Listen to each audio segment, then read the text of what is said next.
नमस्कार, मैं doctor Vrinda Singh, associate professor home science government college Nagaur. आज मैं रेयॉन के प्रकार के बारे में चर्चा करूंगी। पिछले वीडियो में मैंने रेयॉन मानवकृत रेशा के बारे में चर्चा किया था कि जो रेयॉन है वो कैसे और किस तरह से बनाए जाते हैं और इसके पीछे वैज्ञानिकों ने क्या दिमाग लगाया और क्यों रेयॉन रेशे की तैयारी शुरू हुई। आप जानते हो, पिछले वीडियो में मैंने बताया था रेयॉन के रेशा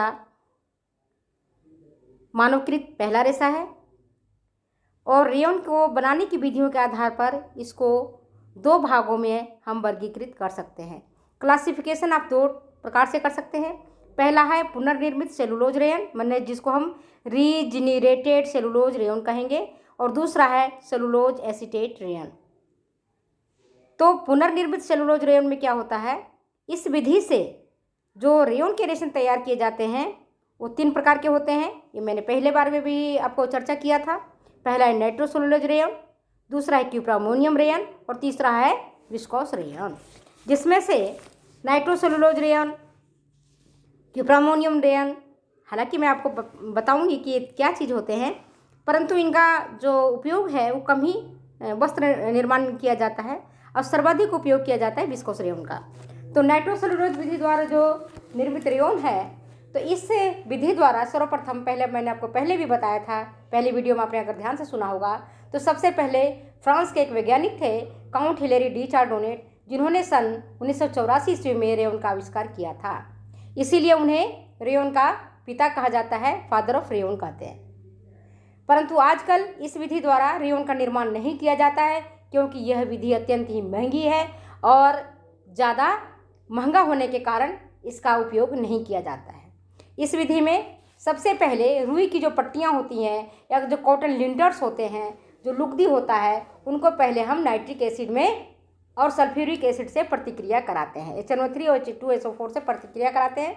इसके फलस्वरूप रुई की पट्टियों का एक घोल बन जाता है और इस घोल को पुनः अल्कोहल और ईथर से प्रतिक्रिया कराते हैं।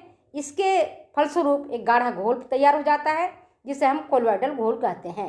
इस कोलॉइडल घोल को स्पिनरेट के बारीक छिद्रों से होकर गुजारते हैं, जिससे अल्कोहल और ईथर वाष्पशील होने के कारण उड़ जाता है और घोल सूखकर अविरल रेयॉन रेशे के रूप में प्राप्त होता है।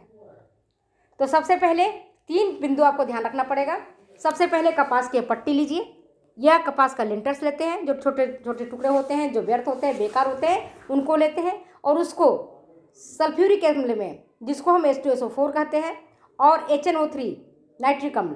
आपको पता है कि जो कॉटन का वस्त्र है या कुछ भी है, इसको गला देता है, तो ये गल करके कैसा हो जाता है, नाइट्रोसेलुलोज का घोल बन जाता है। इस घोल में हम जो नाइट्रोसेलुलोज का घोल तैयार हुआ, इसमें हम ईथर डालते हैं और अल्कोहल डालते हैं, और जब डालने के बाद कोलॉइडल सॉल्यूशन तैयार हो जाता है। आप कहोगे कोलॉइडल सॉल्यूशन किसको कहेंगे? आप गोंद देखे हो या मांड देखे हो, तो गोंद जो देखते हो कि ना गाढ़ा होता है ज़्यादा और नहीं वो पतला होता है, ठोस भी नहीं होता है और पानी जैसा पतला भी नहीं होता है, उसको हम कोलॉइडल सॉल्यूशन बोलते हैं। इस कोलॉइडल सॉल्यूशन को स्पिनरेट के छिद्रों से होकर गुजारते हैं तो रेयॉन का रेशा तैयार हो जाता है और इसके अंदर जो अल्कोहल है और ईथर है वाष्पीकृत होकर के उड़ जाता है और रेशा आपको तैयार मिल जाता है। तो एक तो विधि आपकी हुई नाइट्रोसेलुलोज विधि द्वारा निर्मित रेयॉन। दूसरा है क्यूप्रामोनियम विधि द्वारा रेयॉन का निर्माण कैसे करते हैं, manufacture of rayon by cuprammonium method. इस विधि द्वारा सर्वप्रथम फ्रांसीसी वैज्ञानिक थे एलेक्स डेस्पिजस, जिन्होंने इस रेयॉन का निर्माण किया, पहले भी आपको बताया था। इस विधि में रुई की जो पट्टियाँ होती हैं उनको सोडा एस और सोडियम हाइड्रोक्साइड के साथ उबालकर क्लोरीन से ब्लीच करवाते हैं और इसके बाद इन्हें धोकर सुखाते हैं। सूख जाने पर इन्हें कॉपर ऑक्साइड और अमोनियम हाइड्रोक्साइड में घोल देते हैं, जिससे गाढ़ा कोलॉइडल घोल तैयार हो जाता है। चूँकि कॉपर ऑक्साइड में इसको घोला जाता है, इसीलिए इसका नाम क्यूप्रामोनियम विधि द्वारा रेयॉन का निर्माण कहते हैं या क्यूप्रामोनियम विधि द्वारा रेयॉन का मैन्युफैक्चरिंग कह सकते हैं। जब ये कोलॉइडल सॉल्यूशन आपको तैयार हो गया तो इस गाढ़े घोल को स्पिनरेट के मोटे व्यास वाले छिद्रों से होकर गुजारते हैं और इस प्रकार रेयॉन का मोटा धागा तैयार हो जाता है। जब मोटा धागा तैयार हो जाएगा फिर इसे खींच करके लंबा बनाते हैं और धागा काटने की प्रक्रिया एक शीशे के शंकुकार बर्तन में करते हैं। यहाँ नियंत्रित ताप पर मृदु जल धारा प्रवाहित करते हैं। इस कीप से धागे निकलने के पश्चात इन्हें तनु सल्फ्यूरिक अम्ल से धोते हैं, जिससे कॉपर और अमोनिया घुल जाते हैं और ठोस रूप में सफ़ेद एवं स्वच्छ धागा प्राप्त हो जाता है। इस धागे को रोल पर लपेट देते हैं। ठीक है, तो ये एक विधि हुआ। इसको संक्षेप में जानिए कि पहले रुई की पट्टियाँ लिया, उसमें आपने क्या मिलाया, सोडा एस, और क्या मिलाया, सोडियम हाइड्रोक्साइड। अब आप इसको उबाल दीजिए और उबले पदार्थ में आप क्लोरीन से ब्लीच करवाइए। ब्लीचिंग के पश्चात इसमें जल मिलाइए तो आपको सूखा पदार्थ मिल जाएगा। इस सूखे पदार्थ में कॉपर ऑक्साइड मिलाएंगे और अमोनियम हाइड्रोक्साइड मिलाएंगे तो गाढ़ा घोल तैयार होगा। ये गाढ़ा घोल, जिसको हम कोलवाइडल सॉल्यूशन कहते हैं, इसको हम स्पिंडलेट के छिद्रों से गुजारते हैं, मोटा धागा बनता है, इसको हम खींचते हैं और खींच करके कैसे, जो जैसी आपकी कीप होती है उसी तरह का कीप रहता है, जिससे होकर के उसको जब डालते हैं तो धागा जो है प्रवाहित करते हैं, वो साथ में मृदु जलधारा को प्रवाह करते हैं। तो नियंत्रित ताप पर उसको खींचते हैं तो पतला धागा, अब जितना पतला चाहो उतना धागा आप पतला तैयार कर सकते हो।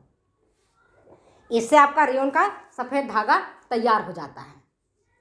तो इस विधि से जो रेयन होता है वह सूक्ष्म, बारीक, लचकदार, सुंदर, लचीला होता है और इनमें ड्रैप करने की भी क्षमता होती है, मगर ये काफ़ी ज्वलनशील होता है, इसलिए इस विधि से भी कम ही रेयन का निर्माण होता है। तीसरा विधि है विस्कोस विधि द्वारा रेयन का निर्माण। आजकल इसी विधि द्वारा रेयन का निर्माण किया जाता है। इस विधि द्वारा सबसे पहले रेयन का निर्माण इंग्लैंड के 3 वैज्ञानिक थे, क्रॉस, बीवन और पीडल। इन्होंने 1892 में किया था। यह विधि सस्ती है और साथ ही इस विधि द्वारा निर्मित रेयन उत्कृष्ट श्रेणी के होते हैं। आजकल इस विधि में थोड़ा आवश्यक सुधार करके रेयन का निर्माण किया जाता है। इस विधि में क्या करते हैं, लकड़ी या बांस का लुगदी अथवा कपास की पट्टियाँ अथवा तीनों को मिला करके, बांस की लुगदी भी ले लीजिए, लकड़ी भी ले लेते हैं, लकड़ी के छोटे छोटे जो है बारीक बुरादे, और कपड़े जो कपास की पट्टियाँ होती है उनको चादरों के रूप में तैयार करते हैं। इस चादर को सोडियम हाइड्रोक्साइड के हल्के घोल में डुबोकर रखा जाता है, जिससे क्षारीय सेलुलोज प्राप्त होता है। इसे नियंत्रित ताप और दाब पर 3 से 4 दिन तक रखते हैं। इसके बाद इसमें तरल कार्बन डाइसल्फाइड मिलाया जाता है, जिससे एक्जेंथेट सेलुलोज में बदल जाता है। इसके पश्चात भी यह टुकड़ों में रहती है। इन टुकड़ों को पुनः सोडियम हाइड्रोक्साइड के हल्के घोल में डालते हैं, जिससे इसका गाढ़ा घोल तैयार हो जाता है। इसे छानकर इसके अशुद्धियों को दूर कर लेते हैं। तत्पश्चात इस छने हुए घोल को स्पिंडलेट के छिद्रों से होकर गुजारते हैं, जिससे कड़े होकर अविरल लंबाई के रेशे के रूप में तैयार हो जाते हैं। अब इसको सारांश में कैसे समझेंगे, पहले क्या लेंगे, लकड़ी, और उसमें लेंगे बांस की लुगदी और फिर कपास की पट्टियाँ और सोडियम हाइड्रोक्साइड इसमें डालेंगे और डुबो करके रखेंगे तो क्षारीय सेलुलोज बन जाएगा। इस क्षारीय सेलुलोज को नियंत्रित ताप और दाब पर 3 से 4 दिन तक रखेंगे और उसमें कार्बन डाइसल्फाइड मिलाएंगे तो जेंथेट सेलुलोज बन जाएगा। इस जेंथेट सेलुलोज को सोडियम हाइड्रोक्साइड का हल्का घोल में मिलाएंगे और घोलेंगे तो गाढ़ा घोल तैयार हो जाएगा। इस गाढ़े घोल को आप छानोगे अम्लीय माध्यम में तो रेयन का रेशा तैयार हो जाएगा। यह है आपका विस्कोस विधि से रेयन रेशा तैयार करना, और यही विधि ज़्यादा काम में लिया जाता है। तो आज हमने आपको पुनर्निर्मित सेलुलोज रेयन के बारे में जानकारी दी है। आगामी वीडियो में मैं आपको एसीटेट सेलुलोज रेयन के बारे में जानकारी दूंगी। अगर ये वीडियो आपको अच्छी लगती है तो शेयर करें, कमेंट करें, सब्सक्राइब करें। Thank you. फिर मिलेंगे अगले वीडियो में।